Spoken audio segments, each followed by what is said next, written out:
नमस्कार दोस्तों, फिर से एक बार आपका स्वागत है हमारे YouTube चैनल पे जिसका नाम है दी फाइनल ट्रूथ। आज हम करने वाले हैं दी फाइनल ट्रूथ रिव्यूज़ के अंडर एपिसोड नंबर 16। इस एपिसोड में हम करने वाले हैं एक नई फिल्म का रिव्यू।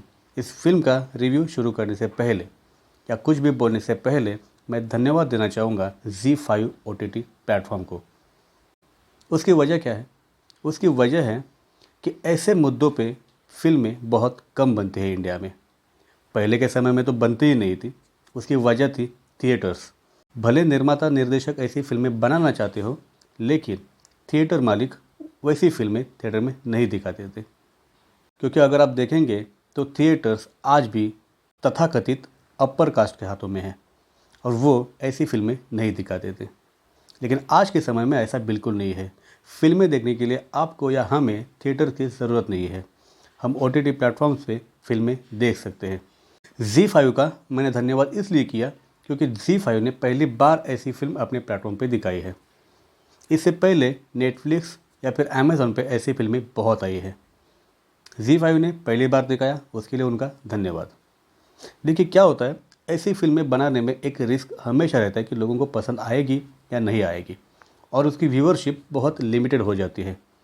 क्योंकि दलित मुद्दे पे या फिर सामाजिक मुद्दे पे जब भी फिल्म बनती है तो उसको बहुत सारे लोग देखते हैं, ऐसा बिल्कुल नहीं होता। लेकिन अभी समय चेंज हो रहा है। OTT प्लेटफॉर्म आने की वजह से लोग फिल्में देखते हैं और उन्हें पसंद भी करते हैं। इस हिंदी फिल्म सृष्टि का अगर बहुत सालों का इतिहास हम देखेंगे तो हमें एक बात ज़रूर समझ में आती है कि हिंदी में ऐसे सामाजिक मुद्दों पे फिल्में बहुत कम बनी है, और जो भी बनी है वो डायरेक्ट भाष्य नहीं करती है, वो घुमा फिरा के किसी सामाजिक मुद्दे को उठाती है। लेकिन फिर भी कुछ फिल्में हैं जिनका हम उल्लेख करना चाहेंगे, जैसे कि अंकुर, वो बहुत साल पहले आई थी। हाल ही के दिनों में आई थी मसान, आरक्षण, आर्टिकल 15। इन जैसे कुछ फिल्में हैं जो हिंदी में सामाजिक मुद्दे पे बोलती हैं। लेकिन सामाजिक मुद्दों पे ज़्यादा बोलने वाली फिल्में बनी है साउथ में। उन लोगों ने इन मुद्दों पे बहुत फिल्में बनाई है, जैसे कि अभी अभी आई फिल्म कर्णन इस सब का बहुत अच्छा उदाहरण है। और साथ में अभी 2 हफ्ते पहले फिल्म जो आई थी वो थी सरपट्टा परम्पराई। पा रंजित की फिल्म आपको एक बार ज़रूर देखनी चाहिए। और साथ में कर्णन भी, काला भी, ये सभी फिल्में सामाजिक मुद्दों पर ही भाष्य करती हैं और बहुत अच्छी तरह से भाष्य करती हैं। लेकिन हिंदी में ऐसी फिल्म नहीं थी। इसकी कसर भर निकाली है इस फिल्म 200 हल्ला हो ने। इसी फिल्म का हम आज करेंगे रिव्यू। कैसी लगी फिल्म, क्या है फिल्म में खासियत, क्या फिल्म सच में जो दिखाया गया है वैसा हुआ है, किस सत्य घटना से प्रेरित है ये कहानी, इस फिल्म के ज़रिए कौन से नए हीरो ने बॉलीवुड में एंट्री की है, इन सब बातों की आज हम करेंगे चर्चा इस रिव्यू के द्वारा। तो रिव्यू को अंत तक देखिए। वीडियो शायद लंबा हो जाए, लेकिन आप वीडियो को अंत तक देखिए। अगर वीडियो पसंद आए तो उसे लाइक कीजिए, शेयर कीजिए और हमारे चैनल को प्लीज़ सब्सक्राइब कीजिए। तो चलिए फिर शुरू करते हैं इस 200 हल्ला हो का रिव्यू। जैसा कि मैंने कहा था, ये फिल्म बेस है एक सत्य घटना पे। ये घटना कहाँ हुई थी? ये घटना हुई थी 13 अगस्त 2004 को नागपुर में। नागपुर में डिस्ट्रिक्ट कोर्ट में सरेआम दिन दहाड़े एक खूंखार अपराधी को 200 महिलाओं ने पीट पीट कर, वार कर कर उसकी हत्या कर दी। और इस घटना ने पूरे नागपुर, पूरे देश को हिला दिया था। उस समय में ये बहुत दिनों तक सुर्खियां बटोर रही थी। जिसको मारा गया था उस अपराधी का नाम था अक्कू यादव, और जिन्होंने मारा था या जिन पे आरोप लगाया गया था वो थी नागपुर के कस्तूरबा नगर की 200 महिलाएं। अब उन्होंने इसे क्यों मारा था? इस फिल्म को देखने के बाद मैंने इस फिल्म की सत्य घटना को ढूंढने के लिए गूगल पे सर्च किया और मुझे एक न्यूज़ आर्टिकल मिला। उसमें ये पूरी कहानी दी गई है।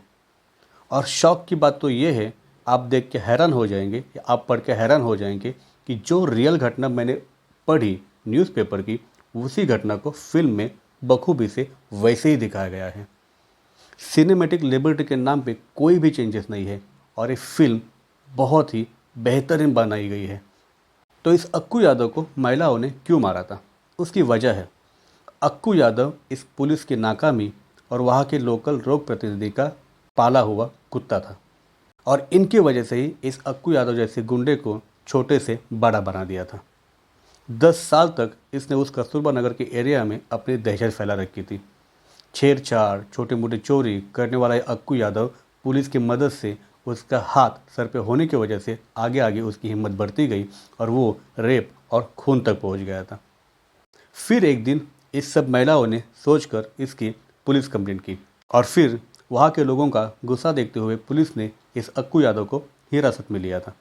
लेकिन फिर भी पुलिस की हिरासत में होने के बावजूद भी इस अक्कू यादव की अकड़ बिल्कुल कम नहीं हुई थी और वो हमेशा की तरह वहाँ के लोगों को डराने का काम करने लगा था। तब ये महिलाओं ने सोचा कि अगर ये पुलिस में रहते हुए भी, पुलिस के स्टेशन में रहते हुए भी अगर हमको इतना जलील कर सकता है तो ये बाहर आके क्या करेगा। और फिर इन्होंने सोचा कि इसको ख़त्म कर देते हैं। और फिर जो हुआ वही घटना थी उस 13 अगस्त 2004 की जो हुई थी। और फिर इस घटना को बहुत ज़्यादा मीडिया में तूल देने के बाद वहाँ के स्थानिक पुलिस ने उस एरिया की 5 औरतों को पकड़ के उन पे झूठे केस दाखिल कर दिए थे। और फिर उन महिलाओं को वहाँ के डिस्ट्रिक्ट कोर्ट ने उम्र कैद की सज़ा सुनाई थी, जिसके खिलाफ वो हाईकोर्ट में गई और फिर हाईकोर्ट में ये केस लड़ा था वहाँ के प्रसिद्ध रिटायर्ड जज भाऊराव वहाने ने, और वो ये केस जीत गए थे। यही कहानी है और इसी कहानी को फिल्म में बहुत ही खूबसूरत अंदाज से दिखाने का काम किया है डायरेक्टर सार्थक दासगुप्ता ने। उन्होंने फिल्म के डायलॉग भी लिखे हैं और दोनों जगह पे फिल्म बहुत ही लाजवाब बनी है। ऐसे सोशल मुद्दे को उठाते वक्त हमेशा डर होता है कि फिल्म कहीं भटक ना जाए, लेकिन फिल्म बिल्कुल भटकती नहीं है, अपने रास्ते पे हमेशा चलती है। जो दिखाना चाहता है डायरेक्टर वो दिखाने में वो बिल्कुल सक्सेसफुल हुए हैं और इसके लिए सार्थक दासगुप्ता को ढेर सारी बधाइयाँ। उन्होंने अपना नाम सच में सार्थक कर दिया है। फिल्म हर एंगल पे बेहतरीन बनी है। फिल्म का डायरेक्शन हो, फिल्म का बैकग्राउंड म्यूजिक हो, फिल्म में एक ही गाना है लेकिन वो भी सिचुएशन से कनेक्ट करता है। और इन सब के ऊपर है फिल्म की एक्टिंग। जो भी अदाकार, जो भी कलाकार लिए गए हैं, सब में अपनी जान डाल दी है। उनसे बेहतरीन एक्टिंग करवाने में सार्थक दासगुप्ता बिल्कुल यशस्वी हुए हैं। इस एक्टिंग के बारे में बात करेंगे तो मैंने जैसे पहले कहा था, बॉलीवुड को एक नया हीरो मिला है। वो हीरो है अमोल पालेकर। उन्हें पुरानी फिल्मों में लीजेंड क्यों कहा जाता होगा, ये मैं इस फिल्म को देखने के बाद समझ गया। बहुत ही बेहतरीन एक्टिंग अमोल पालेकर ने इस फिल्म में की है। बिल्कुल शांत स्वभाव के साथ उन्होंने जो डायलॉग फेंके हैं, जो चेहरे से एक्टिंग की है, वो लाजवाब है। उन्होंने फिल्म में इसी रिटायर्ड जज भाऊराव वहाने का रोल किया है और वो इस रोल में बहुत ही जज गए हैं और उनका उतनी ही बखूबी से साथ दिया है रिंकू राजगुरु ने। रिंकू राजगुरु की ये सैराट के बाद पहली हिंदी फिल्म है, उन्होंने भी बहुत ही अच्छा काम किया है। साथ में शांताबाई कामले के रोल में है ज्येष्ठ अभिनेत्री सुषमा देशपांडे, उन्होंने भी अच्छा काम किया है। साथ में फिल्म में है वरुण सोपती, उपेंद्र लिम्मये, इन जैसे कलाकार, उन्होंने भी अपना अपना काम बहुत ही खूबसूरत से किया है। इस फिल्म की एक और खासियत है, ये फिल्म डायलॉग से जितनी अच्छी बात करती है, कैमरा से जितनी अच्छी बात करती है, उतनी ही बात ये फिल्म अपनी आँखों से करती है। हर कलाकार अपनी अदाकारी आँखों से दिखाने में कामयाब हुआ है। अमोल पालेकर जो एक रिटायर्ड दलित जज है, उनकी वो कश्मकश कि मैं दलित हूँ ये स्वीकार करूँ या नहीं करूँ, वो कश्मकश उन्होंने अपनी आँखों में दिखाई है। पूरी फिल्म में उनकी आंखें बात करती हैं। साथ में स्पेशल है सुषमा देशपांडे, उन्होंने किया है शांताबाई कामले का रोल। इस विलन को मारने के बाद उनकी आंखों में जो एक आत्मविश्वास है, कुछ कर गुजरने की ताकत है, वो उनकी आंखों में दिखती है। अब चाहे जो हो जाए मैं पीछे नहीं हटूंगी, ये उन्होंने आंखों से दिखाया है और साथ में दर्द को भी दिखाया है। रिंकू राजगुरु ने अपनी आंखों में दिखाई है बेबसी। सब कुछ जानते हुए भी वो कुछ नहीं कर सकती, वो सिर्फ ट्राई कर सकते इन सबको छुड़ाने के लिए। वो बेबसी उसकी आंखों में दिखाई गई है। और साथ में किसी विशिष्ट जाति के प्रति जो द्वेष भावना होती है, जो गुस्सा होता है, वो आंखों में दिखाया है उपेंद्र लिम्मये ने, वो भी लाजवाब है। ओवरऑल पूरी फिल्म एक ज़बरदस्त एक्सपीरियंस है, वो आपको एक बार ज़रूर आजमाना चाहिए। हमेशा की तरह एंटरटेनिंग फिल्म से हट के कुछ अच्छी फिल्म बॉलीवुड में मिली है और उसके लिए फिर से मैं निर्माता निर्देशक साथ में ZEE5 इन सब को धन्यवाद देता हूँ। और एक नया ट्रेंड बॉलीवुड में भी शुरू हो चुका है, इस ट्रेंड को ऐसे ही चालू रखिए, लोग आपको बहुत पसंद करेंगे।